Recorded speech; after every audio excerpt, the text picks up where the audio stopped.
Bonjour, bienvenue sur le podcast Au fil des lunes. Je suis Claire Vigrimaud. Je suis hypnologue et professeure de yoga. Vous pouvez me retrouver sur le site clairviyoga.com, KLERVYOGA.com, où je vous présente toutes mes activités. Toutes les semaines, je reçois des invités dans ce podcast qui nous parlent de leurs activités autour du bien-être, que ce soit l'hypnose, le yoga, le reiki, la sylvothérapie et bien d'autres thèmes encore. Alors sans plus attendre, voici l'épisode du jour. Dans cet épisode, je retrouve Catherine, professeure de yin yoga et praticienne de massage Tuina. Avec Catherine, nous discutons de la saison automnale et de ce qu'elle représente. D'abord de façon pragmatique, la rentrée des cours de yoga s'est déroulée et les choses commencent à se mettre en place dans une routine bien organisée. Nous discutons quel est le profil des élèves qui s'inscrivent au cours et ce qu'ils viennent y chercher. Cela tombe bien, car l'automne est aussi la saison du métal, selon la médecine traditionnelle chinoise. Le métal, rigide et solide, qui nous invite aussi à être bien structurés dans une routine rassurante, et pourquoi pas en se planifiant des cours de yoga réguliers. Catherine nous livre des conseils pour vivre au mieux cette saison selon la médecine chinoise. Les organes de la saison, quelle posture de yoga adopter, quels aliments privilégier. Un épisode pour prendre soin de soi en plein cœur de l'automne. Bonsoir Catherine. Bonsoir Claire-Vie. Merci encore de me retrouver. C'est vrai qu'on se voit régulièrement pour faire un petit peu le point sur nos projets, pour faire le point sur l'énergie lunaire, comment elle nous affecte. C'était la fin de la lune des moissons. Est-ce que tu as vu un petit peu son énergie? C'était une lune qui était axée sur l'abondance, sur la gratitude, sur le fait de rassembler un petit peu toutes les ressources dont on aurait besoin pour les mois froids qui arrivent, la saison froide. Est-ce que tu as pu un petit peu te relier à ça? Qu'est-ce que ça a représenté pour toi, cette lune des moissons? Au niveau de l'abondance, oui, effectivement, parce que comme ça correspondait au début de l'année scolaire, donc beaucoup de choses, reprise des cours collectifs de yoga, et donc effectivement, il y a une certaine abondance dans les nouveaux élèves, revoir ses anciens élèves, donc un sentiment de gratitude que vraiment j'essaye que je mets en pratique finalement dans ma vie quotidienne. Donc là, c'est très agréable de voir vraiment effectivement donc cette abondance qui arrive par ce biais-là, mais également vraiment à tous les niveaux, au niveau familial aussi. C'est aussi quelque chose, un état d'esprit, donc c'est vraiment voir toujours les belles choses. Comme je t'avais dit, je ne sais plus quand, lors d'une de nos conversations, par exemple, j'ai mis ça en pratique avec mon fils, avec le petit, et donc en allant au lit, on dit toujours 3 belles choses, et il adore en fait. Il adore faire ça, et donc on le fait tous les soirs. Donc effectivement, après, sur d'autres plans, c'est vrai que c'est une période où la mise en place aussi des cours parce que c'est quand même au début de l'année qu'il y a le plus de masse d'élèves, je veux dire, qui viennent s'abonner aux cours, et puis après le tout c'est de les garder. Ça ne dépend pas que de moi non plus, ça dépend aussi d'eux, de leur engagement, est-ce que finalement sur le long terme ça leur plaît, et puis finalement oui, c'est un rush comme ça en début d'année, donc en septembre, mais c'est pas pour ça que pendant tout le long de l'année il y a des personnes qui arrivent. Oui. Voilà, donc c'est un petit peu ça que j'ai vécu. Donc c'était assez mouvementé parce qu'il y a beaucoup de choses, il y a de l'administratif à faire, préparation des cours, enfin voilà, il y a beaucoup de choses qui se sont mises en place ce mois-ci. Et je me posais une question aussi, tu dis que la gratitude de revoir les élèves d'une année sur l'autre, est-ce que tu vois des changements dans tes élèves par rapport à leur pratique de yoga? Est-ce que tu repères un petit peu que, bah, je sais pas, les élèves sont plus centrés? Tu vois les bienfaits que ça leur apporte d'une année sur l'autre à tes élèves? Oui, bah, c'est par rapport à ce que eux me rapportent.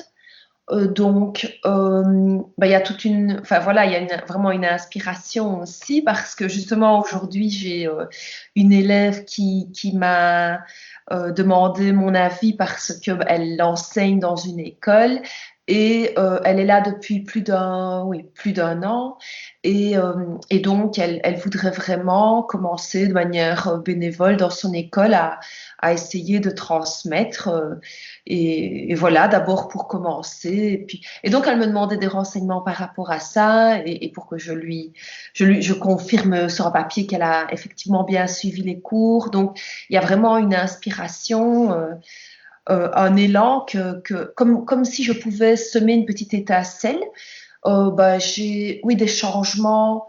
C'est un peu comme une drogue. Donc, il y a les élèves qui sont revenus, ils veulent pas s'en passer, quoi. Donc, ils aiment bien cette régularité.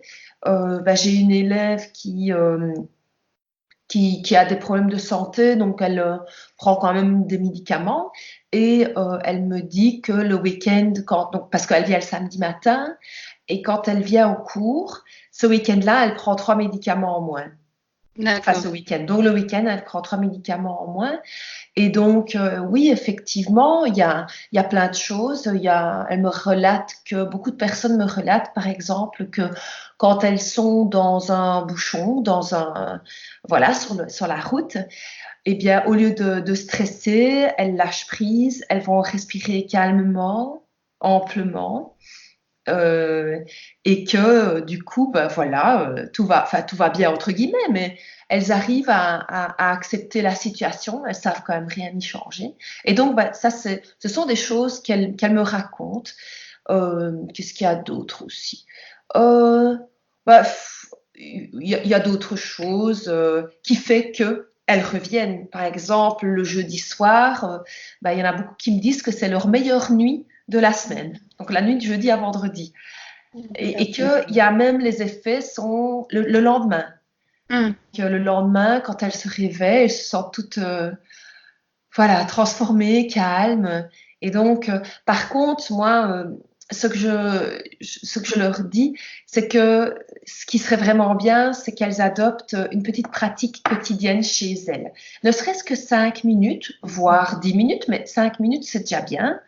Et voilà, moi, ce que je dis, c'est soit dans le lit au réveil ou le soir, de faire enfin, voilà, des petits mouvements, une petite torsion couchée, les genoux vers la poitrine, enfin voilà, juste ça, un petit temps de centrage et que j'essaye vraiment de semer cette graine parce que je trouve que c'est important de se responsabiliser et d'avoir une pratique régulière.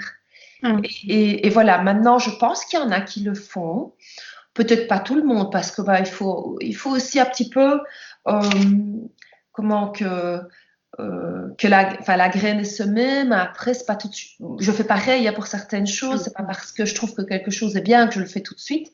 Et donc, il faut un certain temps. Ouais, mais voilà, c'est vraiment ce que je vois et qui me fait vraiment plaisir. C'est ce groupe du samedi, des élèves du jeudi qui reviennent, quoi. Oui, mais c'est vrai par rapport à ce que tu disais, justement, eu la même conversation avec mes élèves cette semaine, c'est que ce qui est intéressant dans le yoga, c'est de transporter ça hors du tapis aussi. Il y Ouais, a des petites choses, des respirations, c'est tout simple, mais quand on se sent stressé, ben juste se recentrer sur sa respiration. On a différentes techniques de pranayama qui peuvent être vraiment utilisées au quotidien et puis les cours, c'est vrai, ça fait un gros moment de yoga, un bon concentré, mais après distiller un petit peu ça tout au long de la semaine, ça aide vraiment énormément et montrer certaines postures, c'est chouette. Le cours collectif, c'est bien, il y a l'énergie du groupe et tout ça, mais après le faire un petit peu chaque jour, je pense que c'est là aussi qu'on évolue un petit peu plus profondément dans sa pratique. oui, oui, oui. Ben voilà, donc c'est vraiment ce que je dis. Et puis bah, parfois aussi de se recentrer et d'associer ça. Je pense que tu avais partagé quelque chose du style, de partager ça avec un mouvement que tu fais. Par exemple, toi, je pense que tu parlais quand tu passes les portes. Hmm, c'est Voilà, ça. voilà. Moi, alors, moi, je fais la référence à la pause aux toilettes, parce que tout le monde y va. Et Oui. donc, bah, voilà, je dis, bah, quand vous allez aux toilettes, essayez de penser à prendre 3 respirations en conscience. Et surtout, les conseils que je donne, c'est tout petit. C'est vraiment des toutes petites choses Hmm. parce que j'ai remarqué que même sur moi, ben, quand on veut faire des grands changements d'un coup, en tout cas, c'est mon expérience personnelle, bah, on le fait peut-être profondément, intensément, mais pendant un temps beaucoup plus court que quand on y va plus progressivement en se donnant des objectifs plus petits, bah, on les maintient beaucoup plus facilement. Et donc, c'est ce que j'aimerais vraiment que mes élèves transportent avec eux, quoi. Ça, c'est... D'accord. Et donc les conseils que tu leur donnes, c'est quand elles vont aux toilettes, quand elles sont aux toilettes, c'est de prendre des respirations, se concentrer un petit peu sur leur façon de respirer, c'est ça? Oui, voilà, c'est simplement essayer de revenir sur les sensations corporelles, sur les Hmm. sensations du souffle. Rien de bien compliqué, vraiment. Voilà, c'est juste un petit recentrage. Je dis même 3 respirations pour ne pas dire 3 minutes, pour dire juste Oui, 3 respirations. Voilà. oui. Après, je pense qu'à partir du moment où quelqu'un implémente déjà ça dans sa pratique quotidienne, à un moment donné, ça va Hmm. augmenter aussi. Oui, oui, je pense aussi naturellement. Puis, quitte à prendre 3 respirations, on va se sentir tellement bien bah, qu'on aura envie de continuer. Et puis, c'est des choses faisables comme ça qui, mises bout à bout aussi, font que ça change dans le quotidien. Donc, c'est une chouette Voilà. idée. Et puis en fait, ce que je donne, ce sont des pratiques personnelles. Donc c'est ce que je Hmm. fais. C'est testé et approuvé. Voilà.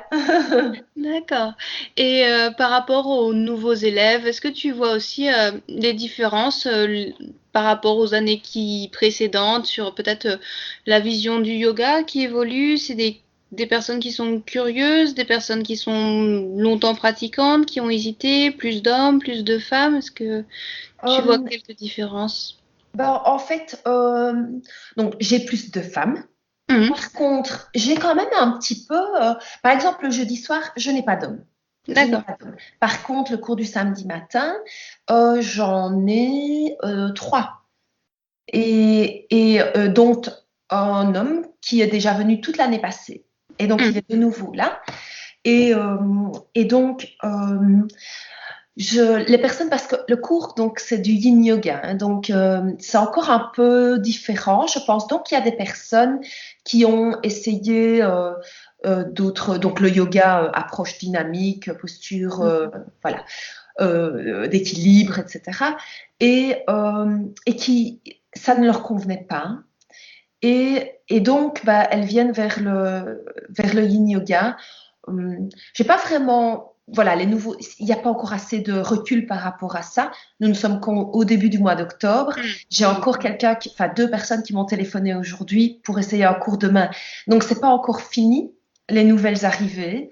Il y a des personnes aussi qui vont peut-être pas rester aussi, hein, tout Mhm. simplement parce que, bah, voilà, jusqu'à présent, tout le monde avait l'air d'apprécier parce que je donne une description qui, voilà, pour essayer quand même que les gens sachent vers quoi ils vont, mais c'est pas parce que tu l'expliques que les gens comprennent vraiment. Tu vois, il Oui. faut vraiment être dans l'ambiance, il faut aimer le groupe, il faut aimer moi, qui je suis, ce que je dégage. Il y a un ensemble de paramètres. Il y a le local aussi. Les 2 locaux sont différents. C'est pas dans le même endroit que je donne cours. Mhm. Il y en a un qui est un peu plus bruyant. C'est le jeudi soir. Donc voilà, il y a aux alentours dehors, il y a des activités. Donc ça pourrait perturber. Mhm. Euh, mais essentiellement, finalement, ce sont enfin, les personnes qui viennent au yin yoga recherchent vraiment un relâchement des tensions et un temps, une bulle, vraiment une bulle de bien-être. Mhm. Et enfin voilà, j'ai une élève qui me dit, écoute, la vie, elle est déjà tellement yang que moi, je ne veux que du yin. Voilà, mais tout est, il y a de tout. Il y a de tout. Et étonnamment, cette année, c'est vrai qu'il y a un changement. J'ai 2 filles, donc j'ai 2 enfants. Alors, enfin non, pardon. mère et fille. Il y en a une qui est jeune, qui doit avoir dans les 13 ans. D'accord. Donc là, j'étais étonnée, hein. Moi, j'ai Mm. dit, écoutez, je ne suis pas sûre que ça convient. Mais ça, voilà, ça lui convient avec sa maman. Et puis un autre couple mère-fille. Mais là, voilà, elle est adulte, je ne sais pas quel âge, mais elle est jeune, mais elle est quand même adulte. Euh, donc voilà, mais c'est vrai qu'il y a aussi des personnes qui y pensent depuis un certain temps et qui enfin se décident à venir essayer. D'accord. Voilà. Oui, bah, ça fait tout un panel de personnalités aussi. C'est intéressant à voir comment ça va être perçu pour toi tout au long de l'année. Oui, tout à fait. Et alors les âges aussi, bah, j'ai donc la plus jeune qui a dans les 13 ans et bah, la plus âgée a 70 ans. D'accord. Donc, bah, c'est vraiment varié. Oui, bah oui. Et c'est vraiment chouette parce que le yin yoga, peu importe les possibilités, comme on prend du temps, Mm. bah, forcément, au début, parfois, quand il y a plusieurs nouveaux élèves, ben voilà, je dois jongler un peu avec le fait, les anciens élèves savent déjà ce qu'ils doivent faire et les autres, je dois aller les trouver pour dire, ben voilà, vous devriez mettre une épaisseur en dessous des fesses ou faire un support avec un bloc, etc. Mais c'est vraiment chouette parce que tout le monde peut participer et parfois, ben, si on sait vraiment pas faire une posture, ben, je vais aussi essayer de trouver une posture qui est dans la même orientation, c'est pas la même, mais qui s'y rapproche ou qui va travailler enfin, les mêmes endroits plus ou moins. D'accord, Voilà. très bien. Bah, tu nous tiendras au courant de cette année en yoga alors. Oui, oui, oui. Et pour la lune des chasseurs qui s'annonce, qui est peut-être un petit peu plus tournée vers l'action avec Diane la chasseresse, comme je disais, dans le groupe comme égérie, est-ce que tu as quelques nouveaux projets qui sont en germination? Alors, pas encore, mais enfin, cette lunaison-ci, j'aimerais justement mettre sur papier des projets à plus long terme. Voilà, mais c'est pas. Si oui, je sais plus ou moins à quoi je pense. Donc Mhm. c'est plutôt des voilà retraites d'un jour, un week-end, voilà. Euh, voilà. Donc j'aimerais bien arriver parce que pour l'instant je suis souvent dans le court terme, vraiment les cours, voilà Mm. les cours, les massages, mais pas de projet à long terme, un projet qui va demander des heures et des heures et des heures de préparation. Ben ça, je n'ai pas. Non. D'accord. Il y a toujours mon projet de vidéo, etc. Mais je sais pas. Voilà, je le mets un peu de Pas le côté même. pour. Voilà, j'ai quand même un petit. Enfin, j'essaie de juger là où je peux être la plus performante et là où Mm. pas que question de performance, mais là où le cœur me porte. Donc voilà. Et pour ça, en fait, j'ai l'impression d'avoir vraiment besoin de développer mon intuition aussi. Et donc, j'ai récemment fait plusieurs fois ta méditation sur Ajna. Mm. Donc, je l'aime beaucoup. Félicitations, elle est vraiment bien guidée, très très belle, Merci. vraiment super bien faite. Et donc, voilà, je pense que là, je la fais, j'essaye de la faire de manière quotidienne ou enfin plus ou moins, parce que j'ai tendance à travailler trop avec la raison et pas, enfin, avec l'intuition et le cœur. Et Mm. donc là, je pense que j'aimerais pouvoir me laisser guider tout simplement. Oui. Et Mais donc, voilà, pour trouver ces projets à long terme et me décider à m'y mettre finalement. Oui, et je trouve aussi que la saison qui avance aussi, l'automne, l'hiver, ça donne envie de se projeter au printemps et plus de prendre le temps de creuser ces projets qui vont demander un petit peu plus d'efforts et c'est aussi l'occasion de le faire ça. Les journées vont être plus courtes, ça va être moins le temps de l'action, justement pour des projets à court terme, pour préparer ses cours, et peut-être se projeter un petit peu plus dans l'avenir et donc préparer un petit peu ça tranquillement. Mais c'est vrai que c'est une belle idée de suivre plus son intuition si tu sens que ça te porte vers là. Il y a certainement quelque chose à creuser. Oui, Bah oui. Et il y avait quelque chose aussi dont j'avais envie de te parler, c'était l'automne et la médecine traditionnelle chinoise. Est-ce que tu aurais des petits conseils à nous donner bah, pour entrer dans cette saison, pour en profiter au maximum? Alors, des conseils à donner. Donc ici, on est, bah, comme tu l'avais mentionné, on est dans la sphère organique poumon, gros intestin, donc qui est relié au métal. Alors, bah, des conseils à donner, ce serait oui, il y a pas mal de choses. Alors, au niveau du poumon, oui, l'énergie climatique, c'est la sécheresse. Mais donc, le poumon n'aime pas cette sécheresse. Donc, c'est bien de faire des inhalations, par exemple. Mhm. Euh, comme c'est l'automne, donc il y a plus de vent, faire attention à ça parce que le vent est un élément porteur de l'énergie perverse. Et donc, pour les personnes qui peuvent être sensibles, c'est peut-être le moment de commencer à mettre une écharpe, voilà, à se protéger, à mettre un bonnet. Voilà, il faut un petit peu se connaître aussi. Euh, alors, au niveau comme tu le disais aussi, le gros attestat, c'est aussi, il est responsable de l'élimination. Donc, c'est un peu le moment aussi. Et j'en ai vraiment envie aussi, je ressens ce besoin de faire de la place. Hmm. Souvent, on associe ça au printemps. Tiens, je vais faire le grand ménage de printemps. Et ben là, justement, aujourd'hui, je viens de me débarrasser de plein de vêtements et ils vont être donnés aux gens nécessiteux, des vêtements de mes enfants. Et donc voilà, j'ai ressenti un bien-être à me débarrasser de tout ça.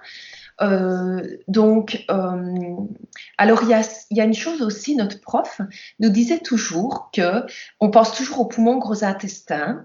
Alors j'espère ne pas me tromper en disant ça, mais il faut penser aussi au psoas. Le psoas qui, lui, il disait toujours c'est la poubelle du gros intestin. Donc il appelait ça comme ça. Et Ok. donc effectivement, j'ai un petit peu regardé, enfin, pas que dans mes cours, mais un peu sur Internet. Et c'est vrai que on dit vraiment que euh, souvent on a nos intestins, on a un peu d'inflammation. Mhm. Pourquoi? Pour diverses raisons, les aliments qu'on ingère, le stress, et finalement, ça va engendrer une tension sur le psoas, qui est un muscle qui est en gros relié à la colonne, au lombaire et au niveau des hanches. Et donc, par exemple, dans mes cours de yoga, je vais faire des postures pas que, évidemment, mais j'ai déjà averti mes élèves qu'il y aura beaucoup de postures qui vont travailler au niveau des méridiens, poumon, gros intestin, donc qui sont au niveau des bras. Le gros intestin, il se termine au niveau des narines, juste à côté des ailes du nez. Mais aussi les collatéraux qui sont au niveau poitrine, enfin tout le torse, on va dire. D'accord. Mais également le psoas. Donc, bien aller étirer, relâcher le psoas. Et donc là, je pense que c'est euh, c'est des bonnes pratiques à faire pendant cette période. Mais il y a aussi quelque chose à ce que j'ai pensé, c'est que, enfin maintenant là on vient de quitter, mais l'entre-saison, c'est-à-dire quand on passe d'une saison à l'autre, il y a la rate en fait. On revient à la terre, on revient en fait au centre. Et donc là aussi, notre prof nous disait, il y a toujours une période de 18 jours à cheval sur le changement de saison, où en fait, il faut tenir compte du fait que toutes les énergies retournent à la terre pour aller se régénérer, se ressourcer. Et donc, ce qui veut dire que justement, si à chaque fois une personne tombe malade au changement de saison, ça Mhm. signifie que la rate est faible. D'accord. Et puis encore, quelque chose, notre prof nous disait aussi, parce qu'en fait, je fais des massages, mais en réalité, j'ai été formée pour faire plus que des massages, mais pour appeler ça plutôt des soins. Mm. Je pratique encore un peu ce côté thérapeutique parce que je ne me sens pas peut-être encore le droit de le faire, alors que bon, c'est pas grave, mais bon, je le fais un peu, mais je fais plutôt des massages. Mais donc il nous disait, quoi qu'il en soit, chez quelqu'un, vous pouvez toujours tonifier son poumon et sa rate. Parce que ce sont vraiment les énergies de base. Donc, le poumon, on respire, donc on inspire l'énergie qu'on appelle alors je ne sais pas comment, Qing Qi, enfin bon, c'est pas grave, je ne sais pas si je le prononce bien. Et puis, les aliments, c'est le Gu Qi. Et donc, c'est ça qui va faire l'énergie, qui va créer encore un autre Qi, qui est le Zong Qi. Mais donc, d'où l'importance, en fait, du poumon par l'air qu'on inspire et de la rate estomac par les aliments qu'on ingère. Et donc, encore une autre chose, c'est que quand on a des problèmes au niveau intestin, gros intestin, le problème à la base vient plutôt souvent de la rate. D'accord. Donc il faut aller voir parce qu'elle est responsable du transport, de la transformation, et donc c'est bien d'aller voir si de ce côté-là tout va bien. D'accord. Et tu aurais des exemples, par exemple, de postures de yoga, d'abord peut-être pour le psoas, qui serait en rapport avec la saison, hein? Oui, en fait, au niveau du psoas, il y a donc ce qu'on appelle je vais parler yin yoga, le baby dragon, tout ce qui est dragon. Qu'on peut faire aussi sur le dos avec l'étirement du genou vers la poitrine. Donc une jambe tendue et le genou vers la poitrine en surélevant. Il y a des personnes qui n'ont pas besoin de le faire, qui sentent déjà un étirement comme ça, mais on peut mettre un bloc de yoga en dessous du sacrum. D'accord. Alors on le met selon différents niveaux, soit à plat, soit deuxième degré, pour aller faire une sorte de pont comme ça avec le corps. Il y a la posture du cygne aussi, qui est le pigeon. D'accord. Voilà. Ouais, voilà. Déjà ça. Puis voilà, là comme ça. Et les aliments pour le poumon, alors, est-ce que tu en aurais qui seraient adaptés pour la saison? Eh bien, donc, comme la couleur associée à cette sphère organique est le blanc, déjà, tous les aliments qui vont être blancs, D'accord. les choux-fleurs, l'ail, l'oignon, poireaux. Et puis alors, la saveur, ça va être tout ce qui est épicé, piquant. Donc voilà, il ne faut pas hésiter à mettre du poivre, à mettre des choses qui vont du curcuma, c'est peut-être ça que j'ai dit, je ne sais plus. Et donc qui vont finalement un peu faire transpirer aussi. Donc, et alors par contre, une chose à éviter, ça mon prof me le disait toujours, c'est le cru. Éviter pas trop de cru.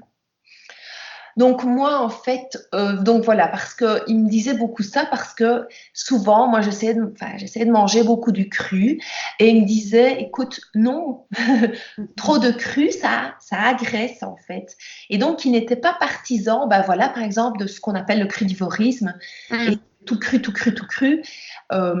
parce que lui il disait ça peut être cru, mais alors il faut peut-être prendre une tisane à côté. Il faut un peu équilibrer, quoi, parce que sinon ça agresse. D'accord, très bien. C'est des bons conseils et je pense que ça va nous permettre aussi de bien vivre cette saison, en tout cas d'en profiter un maximum. Voilà, avec plaisir. D'accord. Merci beaucoup Catherine pour tous ces conseils, pour tous ces partages et puis je te souhaite une très belle lune des chasseurs et puis on se retrouve bientôt pour la prochaine lunaison. Merci à toi aussi, Claire-Vie. Au revoir. Merci Catherine. Un petit annoncement pour clore ce podcast. Vous trouverez sur mon site clairviyoga.com KLERVIYOGA.com tous les accompagnements disponibles en hypnothérapie et yoga-thérapie. Je suis à votre disposition pour vous accompagner vers un mieux-être, que ce soit en présentiel ou à distance via Skype ou Messenger. Et si vous voulez vous amuser et vivre des expériences fascinantes, faites un tour du côté des Pyrénées Atlantiques le temps d'un week-end. Une fois par mois, je vous propose des ateliers d'hypnose le vendredi soir et les matinées du yoga le samedi matin. Vous trouverez toutes les infos à la rubrique Atelier du site clairviyoga.com. Enfin, ce podcast est aussi possible grâce à l'espace membre Clairvy Yoga. En devenant membre exclusif, vous aurez accès à des articles inédits, des livrets de développement personnel et un suivi personnalisé de vos projets, où je serai à votre écoute pour vous guider et vous conseiller par un accompagnement vidéo régulier bimensuel. Merci et à bientôt.